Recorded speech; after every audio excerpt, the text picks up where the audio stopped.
වදකය මා හිස එක්වරම වෙන්වන්නට පාරක් ගසන්න පැමිණ සිටින ගුරු බවතුන්ගෙන් අවසරේ. සම්මා සම්බුදු සරණයි. මගේ ගම මාතලේ දිස්ත්‍රික්කයයි.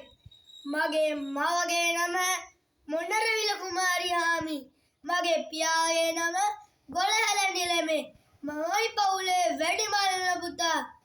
මගේ සහෝදරයාගේ නම ඇහැලේපොළ කුමාරී හාමි.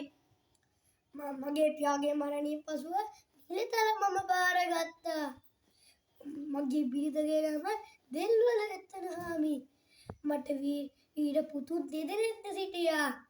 මම 1815 උඩරට ගිවිසුම් අත්සන් කළ මම ඉංග්‍රීසි පාලනයට විරුද්ධව මම නැගී සිටියා. 1817 ඇති වූ කැලැල්ලට සෙබළු 500ක් ගිය අතර මම ඌවේ සිංහල නායකයා මට නායකත්වය දුන්නා. මම ඌව වෙල්ලෙස කරැල්ල තාම සාර්ථක වඩින් කළා. මගේ නම රාජපක්ෂික මුදියන්සලාගේ බණ්ඩාරනායක කැප්පෙටිපොළයි. නැත්තම් මට කැප්පෙටිපොළ මහාර්ෂාවය කියලා කියනවා. ඉංග්‍රීසීන් මාව රාජද්‍රෝහයකු කළත් මම ගණන් ගත්තේ නෑ. ඉංග්‍රීසීන්ගෙන් රට බේරා ගැනීමට මම ගරිල්ලා සටන්කම් පාවිච්චි කළා.